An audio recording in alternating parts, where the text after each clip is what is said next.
Welcome to the Future of Liberty, a project of Liberty Fund, hosted by Mitch Daniels.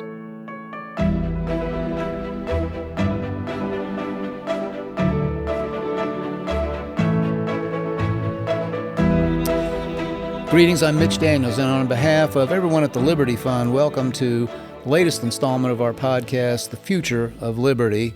We could not have conceived of a more appropriate or informative guest than our guest today. He is a leader of both thought and action on behalf of freedom, its defense at home and abroad. He is Senator Todd Young. Senator Young, thanks for making time. Thanks for having me, Mitch. I want to ask, first of all, about your day job. Congress, some people think, is a less pleasant place to be, a less fulfilling role than it used to be. We've seen some people of real talent throw up their hands and leave on both sides of the aisle. You're still there. We're glad you are, but can we count on you staying? How is it working in Congress these days? Well, I have to tell you, I plan on staying. I actually love the job. I find it stimulating intellectually. I think it's a more important time than ever to serve and to hopefully instill some measure of trust in our federal government when it's at this low ebb. And I love my colleagues and constituents. So, there are tough days. It's certainly hard to get things done. We hear that consistently from people who leave. And there's a lot of countervailing forces for people to serve these days. But I'm privileged to do it. You're a great counterexample to the contention that people can't get anything done. We'll come to that in a few minutes. You have gotten some big things done, even in this environment.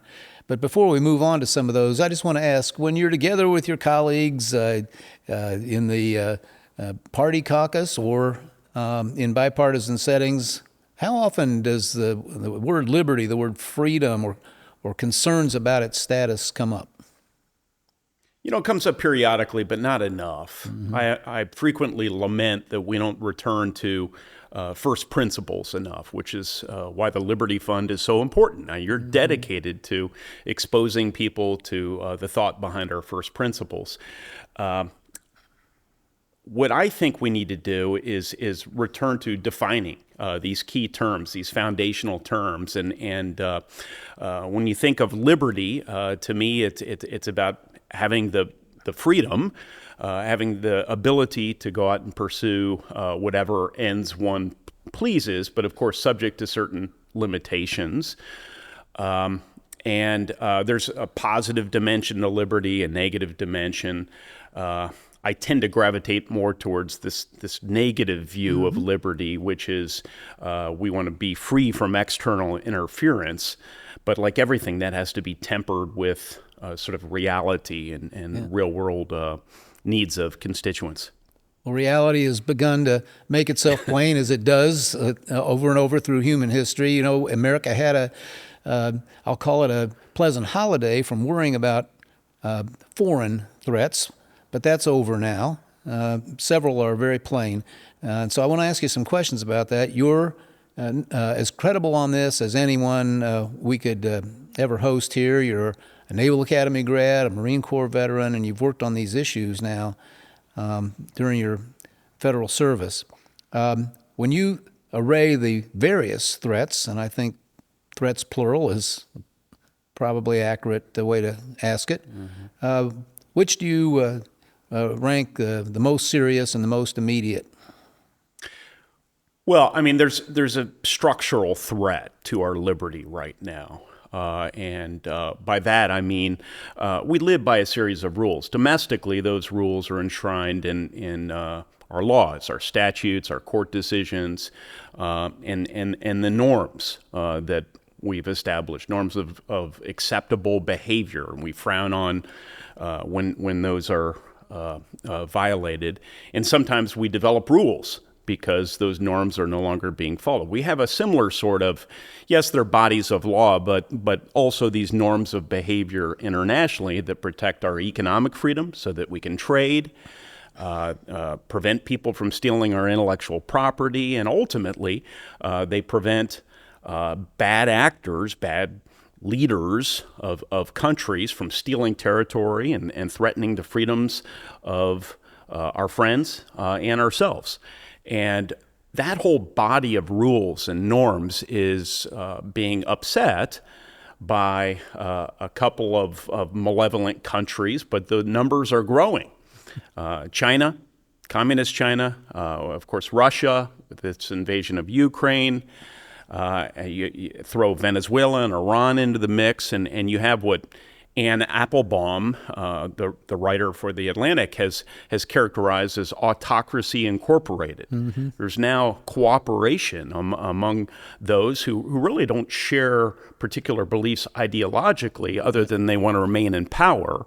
And the law of the jungle seems to be overtaking this rules-based order that once existed but is the one thing eroding. They agree on is they don't care much for us and our institutions. That's right. They don't care much for us or the premises on which we developed our institutions. Right. These sort of Enlightenment values that so much of the world subscribes to, the free world, so to speak. But even that term is becoming challenged right now.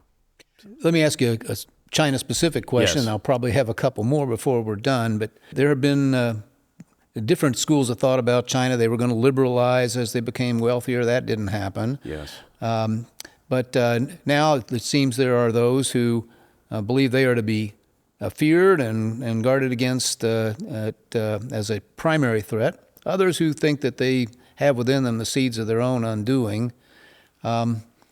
Containment worked in the case of the Soviet Union. We never, thank goodness, had a shooting war or anything like it with them. Is it possible that that works here too, as their internal contradictions, as the Marxists call them, become more and more evident? No, I don't think that's going to work. Certainly not as neatly as we tried to execute it during the Cold War. Our economy still remains deeply tied to China. More importantly, the economy of so many of our large economy friends and allies is also integrated fairly deeply with China. And I've sort of tested this idea that we could have a hard decoupling, as some would call it, from China. I traveled around the Asia Pacific and visited Japan, visited Taiwan, India, so many other countries, and time and again I heard, no, we will continue to trade with China and trade extensively into the future. Well, if that's the case, if we're insisting that American firms leave, then other countries will just steal market share. So to the extent we do decouple, we'll have to do that collectively with our friends and allies. But I think more realistically is we need to continue to, on a number of fronts, fight for our basic values and undermine the ability of the Chinese and some other malevolent actors to acquire the technology and other means to challenge our ability to defend our way of life. I'd be happy to unpack that a bit more if you like. People generally agree, I think, that we've allowed our national defense apparatus, our resources, to dwindle to the point that they may not be adequate to fend off or deter the various threats that we're facing. Talk about that and the cost in a time of big deficits for addressing it satisfactorily. So I am among those who thinks we need to invest more in our military, more in some discrete areas. For example, we need more ships. There's an old adage that quantity is, has its own quality. Right. So we need more ships to cover more surface area around the world if we want to continue to defend sea lines of communication, our trade routes, and ultimately our values. That's one example of an area where we need to invest more. But I'm also of a mind that there are areas where we need to disinvest, perhaps geographic areas. I think that needs to be fully vetted. I don't believe it has. Technology areas. We need to rethink the nature, I think, first and foremost about our naval warfare. Should we still be investing in aircraft carriers at a time of long-range hypersonic weaponry? Right. So there are ways we can spend a lot more effectively in addition to spending more. The one department of government that I'm highly apprehensive about cutting is DOD without some real clear sense of why you're cutting it. I don't believe we do that well in Congress because oftentimes there's a certain hero status given to anyone wearing stars on their shoulder, and I find that sometimes healthy in our democracy, but oftentimes it can be very destructive among policymakers. Since you mentioned geographic Yes. retrenchment or at least reexamination, you better say where you're thinking, because otherwise our audience may fill in the blank with an inaccurate supposition. I believe in the idea that we need to persuade our allies and partners to invest more in their own military capabilities. I credit President Trump in particular for having catalyzed however messy the process may have been, to catalyze more investment by our European partners in particular. But we've also seen similar action from the South Koreans, from the Japanese, and others. Right. So to the extent we withdraw, others should be filling in certain investment responsibilities. And we're seeing that happen, not quickly enough. And whomever our next president is, working with members of Congress like myself, needs to really emphasize to our friends and partners that we just cannot bear every burden globally anymore. Yeah. We don't have sufficient resources. And frankly, the American people are exhausted after a couple of decades of war and continued profligacy in a number of levels. One of our most respected retired generals, national security experts, just a few years ago, when asked in Congress, I think it was, to define the number one threat he saw to our national security, he said our national debt. Yes. I think meaning that we've put ourselves in a corner where it would be difficult to make the investments necessary to level up the competition. Yes, this is something that you creditably have spoken about for a long period of time, and which with much authority. I'll certainly embrace the spirit of everything you've said. We need to get our finances under control. We need to figure out how to eke out some additional growth, which I don't think is something we discuss frequently enough. The whole debt to GDP, that the denominator is also something we need to emphasize. But if we lose this exorbitant privilege, as the French once characterized it, of having the reserve currency, it will have both geopolitical and economic implications. It'll cost us a lot more to borrow money. It will make us less resilient when there are, whether it's currency crises or just international disputes. And so I don't think most people, understandably, most people don't appreciate just the benefit we get from having this currency. And it's something we inherited, and we have an obligation to pass it on to our children. Your point about growth is very fundamental, and yet another problem that some of us see in the accumulation of our debt. Now we're paying interest at something more like historically normal rates as opposed to artificially suppressed rates. Yes. It is leaning against growth by soaking up so much of the available capital that could otherwise be going to build a new factory or invent a new product somewhere. It's absolutely the case. Most of this is unseen. Well, we fail to appreciate the potential benefits of things that would otherwise be invested in. Research and development, skills for our workers so they can become more productive and earn a higher wage. But there's also collective losses that we experience. At the governmental level, at some point, we see a crowding out of collective investments. Sometimes that's in R&D or military, necessary military hardware that we need to invest in. Those decisions, as they become harder, there are some things left on the cutting room floor that are really necessary to defend our way of life. You've been a leader. You just mentioned R&D, the determinative role of science in national success these days, and you've done something about it. Here's an example of that Congress can act, at least when the right people take leadership. So that the legislation the world knows as the CHIPS Act was as much your conception and achievement as anybody's. I know you had partners, of course.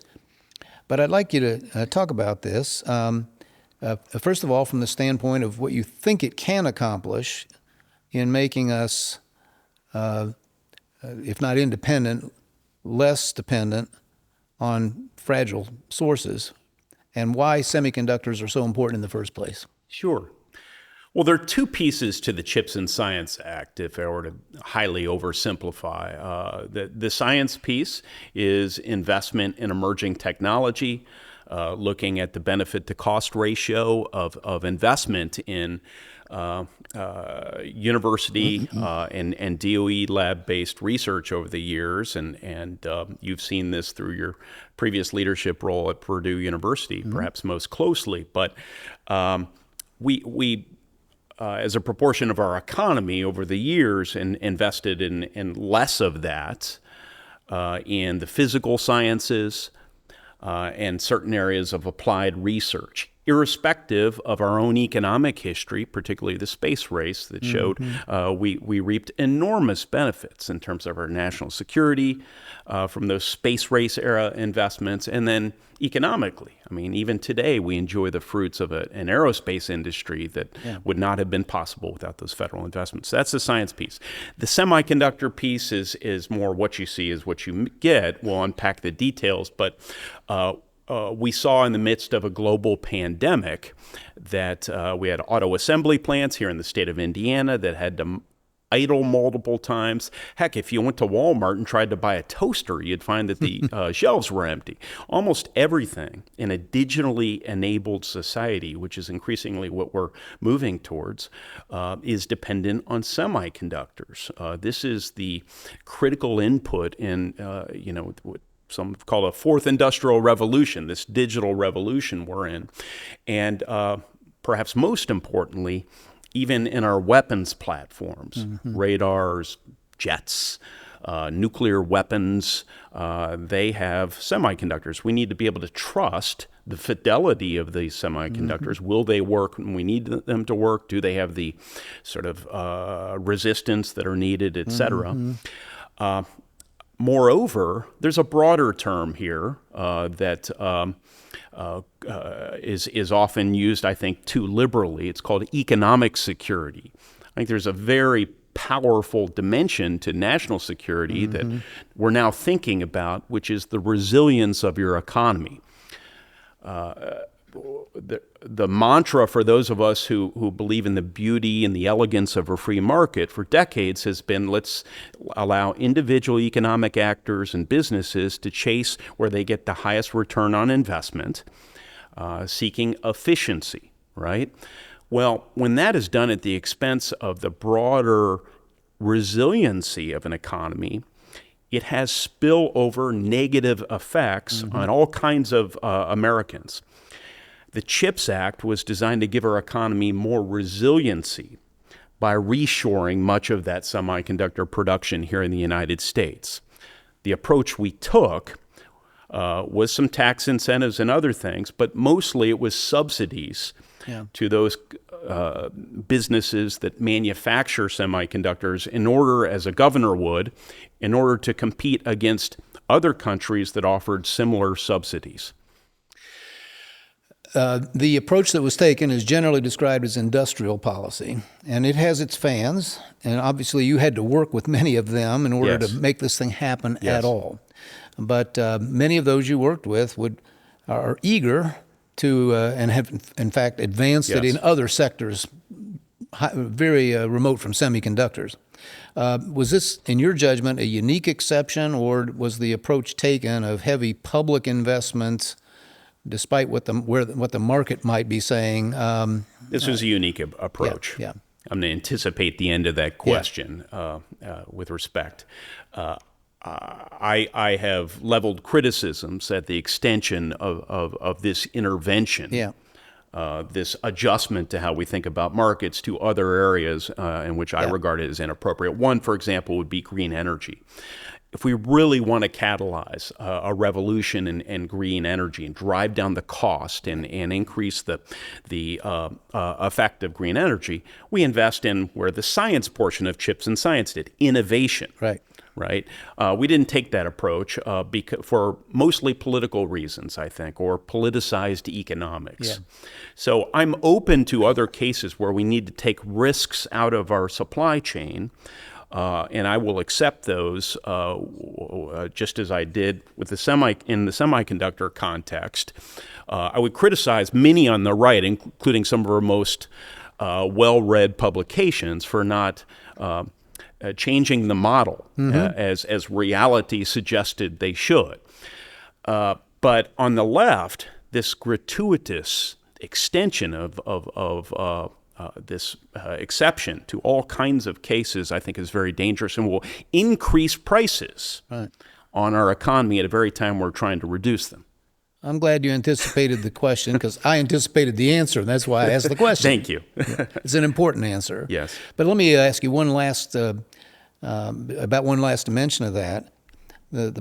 Even the act that you brought into being seems to me has been politicized in a couple of ways as it's been implemented. Yes. All sorts of ideological conditions have been placed on the money that I don't think were part of the statutory design, and will, some believe, dilute its effect. I guess I'm curious to know, how you react to that, whether you anticipated that, or whether it can be reined in. I've been following this, as you might expect, very closely. This legislating is not a fire and forget exercise, as we'd say in the Marine Corps, right? So in terms of implementation, there have really been three areas. I'll be very quick on this, in which I feel like there has been some politicization. I actually think they're fairly limited. We've seen an unlocking of about $250 billion of capital since passage of the act, with very little of the money having actually flown. That said, the three areas are environmental permitting. We haven't gotten environmental permitting reform done for any areas of our economy, so I think those critiques are in the main unfair. And I did negotiate an environmental permitting piece of bill, made it out of the U.S. Senate, couldn't pass the House as fellow Republicans pushed for more. With respect to child care is another one. The insistence that anyone hired into a semiconductor fabrication facility offer child care for their workers, frankly, in a very tight labor market, which is what we've had. Most employers at the wage levels that are being offered at these fabs were already going to offer child care. So this was a political public relations misstep by the administration. It certainly gave the CHIPS Act some bad PR for a short period of time. And then labor policy. The construction of fabs with union labor was a piece of the CHIPS and Science Act. There's no way you could get this through a Democrat-controlled Senate absent that provision. But those are the three areas. I just wanted to bring a little clarity to them. Some of the critiques are fair, others less fair, but on balance, it's been a big success. And we've taken a lot of risk out of the supply chain. When our Taiwanese friend says it's not going to make that much difference, and because it costs 4 to 5 times as much to build the fabs here, this isn't helping reduce that ratio. It's not helping to reduce the ratio. He's right, obviously, in terms of his bean counting. Right. But the idea was just not to get to complete parity with other countries, but to narrow that gap. Yeah. And we've done that. We've taken a lot of risk out of the supply chain, and we'll continue to watch this closely. Yeah. And the forecasts I've seen suggest that even with these barnacles attached, we're headed for maybe 30% share over the next few years, and that's a big improvement. That's right. And I think what some of the most vociferous critics fear is number one, that this will be a slippery slope. Mm-hmm. That's often a fallacy, I think, in Congress is the over-application of slippery slope fears to things, because it's easier to say no and what have you. But that's to some extent a valid fear. Mm-hmm. And the other piece of it is just, they're trying to remind, and I think it's a healthy remind people of something I felt like I've already internalized, which is there's a reason we don't do a lot of industrial policy, right? It's very hard to pull off. It's planning things, and I am by my nature very skeptical of that. But I have to say, we've done fairly well so far. Well, I don't think you're in any danger of giving industrial policy a good name, even if there's one success.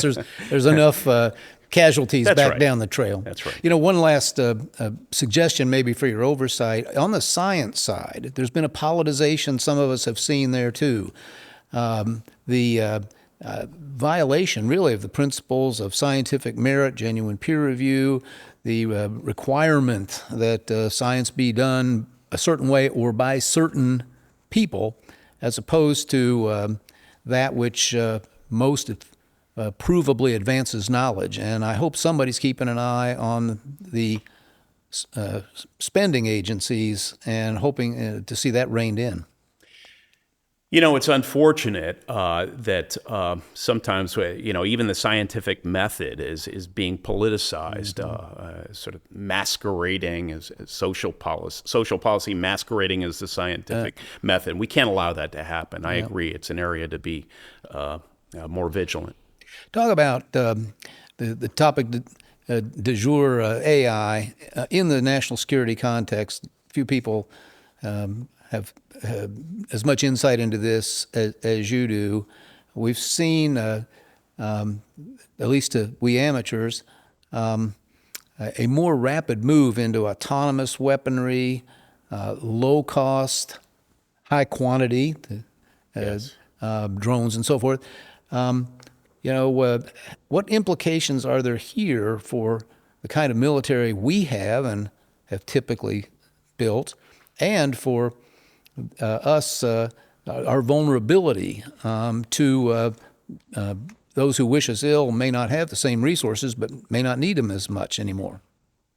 Well, this is one of these outsized opportunities for our country. We'll begin with the opportunity, but risk, as with any change, if we don't seize the opportunity and someone else does more effectively or more quickly than we do. But with the convergence of large data sets and this digital revolution and computing power and some software programming breakthroughs, the United States of America finds itself in the lead in terms of developing these AI algorithms, these technologies, and their decision-making algorithms, and they can make decisions if programmed effectively, autonomously. And so what we're seeing in Ukraine, we're seeing the deployment of many of these systems in swarms of what are called attritable autonomous systems. So whether it's beneath the ocean or in the air, there are some on the ground. And they will, if we empower them to do so, they'll have the ability to make life and death decisions, potentially, independently of their operators. This is not without controversy, of course. I think it would be irresponsible for us to foreclose ever doing that if we learn that our adversaries are prepared to empower their systems to do the same. But there's going to have to be standards developed and enforced, and we are in the early stages of trying to come up with these rules of the game so that we can defend our way of life, but consistent with our values in the process. Sounds good, but there are many who have said, seeing this coming from even from a distance, who said there will be an irresistible tendency, and there are those people, you talked about them before, who don't see the world through the same value lens That's right. that we do, and that many of them would say there won't be an option that truly autonomous weapons will be used against us. We're going to have to be in a position not just to resist them, but to reply in kind. What do you think? I think we should be in that position, and I think one of the things I've learned throughout my lifetime is the importance of deterring adversaries from doing bad things, and so there are interesting conversations and important conversations to be had about whether or not one's counterparties are rational, as we would define it. But I think most people want to continue to live. And in the end, our ability to deter adversaries with that ultimate threat in mind empowers our diplomats to help us avoid war, which is our ultimate objective. Well, you say most people, and unfortunately we see on an almost daily basis there are those who think that forfeiting their own life is not only acceptable, but a passport to better things, I guess. That's right. Yeah. That's right. But we think about how we've tried to defend against terrorism in the past, and for me, that's broadly can be captured under the heading of terrorism. That's a different form of warfare, and deterrence theory does not work for those individuals. One last question about. But when you think about our largest adversaries, the Chinese, the Russians, even the Iranians or Venezuelan, I think our assessments are that these countries are led by rational people. Yes. One last question about what some would see as another form of electronic warfare. Was the debate about TikTok, for instance? Yes. Or TikTok specifically. Is that a national security question or a freedom question? It's both. Mm-hmm. It's both. And it's freedom not just of the United States, but it's more generally our defending the ability of people in other countries to invest in this country, and so there's a lot wrapped into that debate. But there are two vulnerabilities that make the TikTok situation different than other platforms, and it took me a while to get there because we named and shamed one company, and I'm not typically comfortable doing that in legislation. But this company was ultimately controlled by the Chinese Communist Party, and it collected massive amounts of user data on our citizens. That's a problem. Number two, this company had the ability to weaponize the information domain. It's a key domain of modern warfare, and to manipulate elections, manipulate perceptions. Heck, we've even seen in Israel, which finds itself immersed in a war against the terrorist group Hamas, we find a 50-1 pro-Hamas versus Israel communication stream on TikTok today. So those are the two strands that caused me and my colleagues the greatest amount of concern. There were others who just jumped on board because of populistic impulses. Right. I asked you a minute ago about administrative agencies maybe going beyond what their statutory authority permitted. Friends of Freedom many of us have been encouraged by decisions in recent times from the Supreme Court that have circumscribed or appeared to the ability of administrative agencies to exceed the authority Congress gave them. How positively should we view those decisions? How effective will they be? And then I have a follow-up question about what Congress does in their aftermath. Well, this is the kind of corrective that many of us have pushed for a number of decades. That is, that less deference be given to unelected, unaccountable bureaucrats, which is a term that many members of Congress use on the campaign stump. But then we've gone to Washington and not done anything about it. I've actually introduced legislation years ago called the RAINS Act, and what the RAINS Act proposes we do is every very large or expensive rule that goes through our government would have to come before Congress for an up or down vote. That presumably would give members of Congress an incentive to get the details right before delegating broad swaths of authority to our rule makers in the executive agency to come up with the legal parameters of our statutes.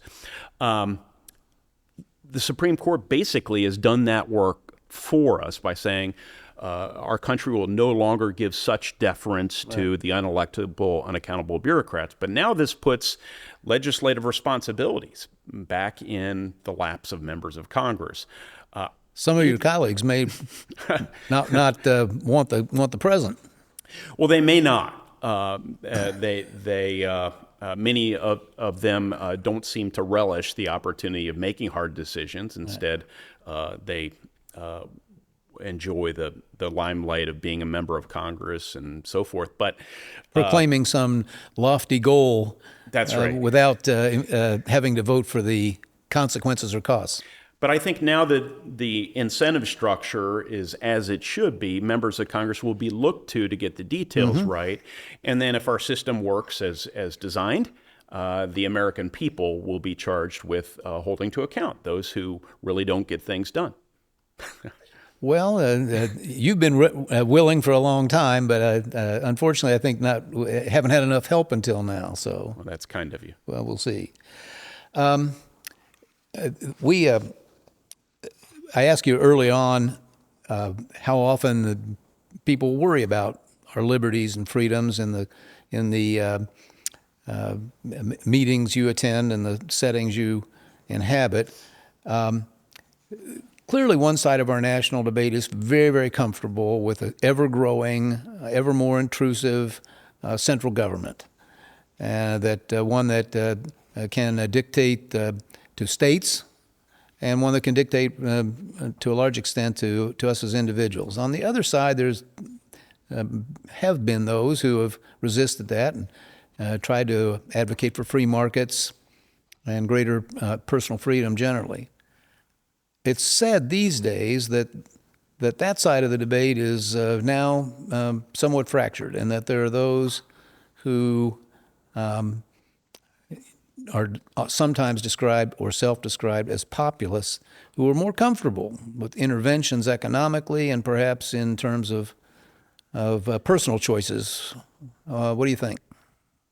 So I have some extensive thoughts, which I'll try and compress for the purposes of this. But we've seen populism on the left and right around the world, but more narrowly here in this country in recent years.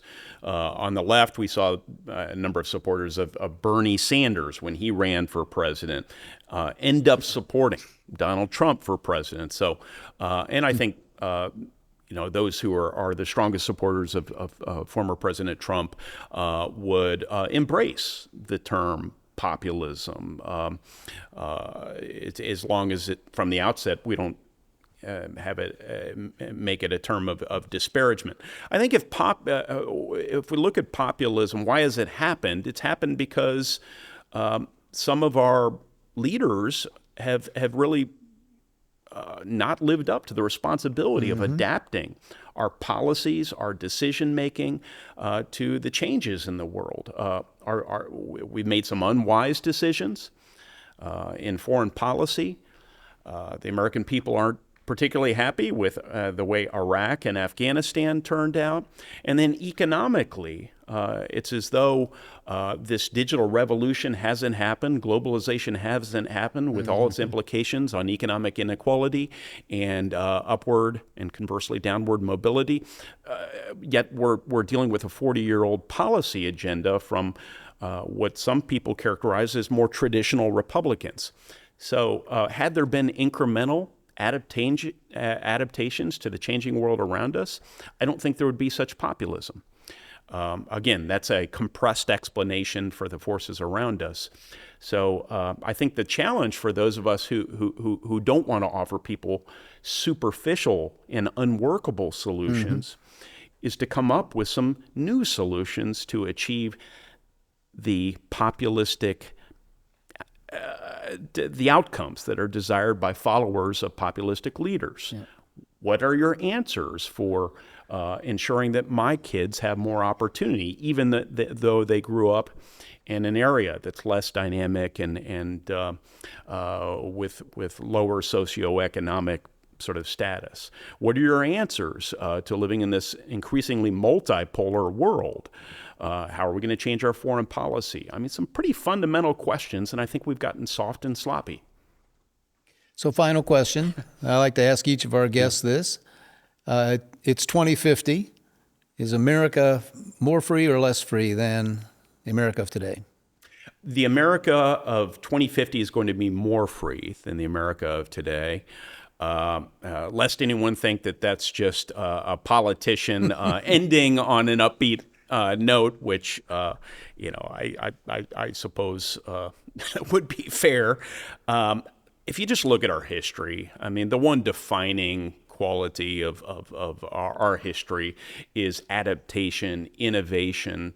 Americans always find a way. And we always find a way because of liberty, because of freedom, because we've been empowered to find a way to adapt, improvise, and overcome. And I think that will make us more free in the future, materially, better.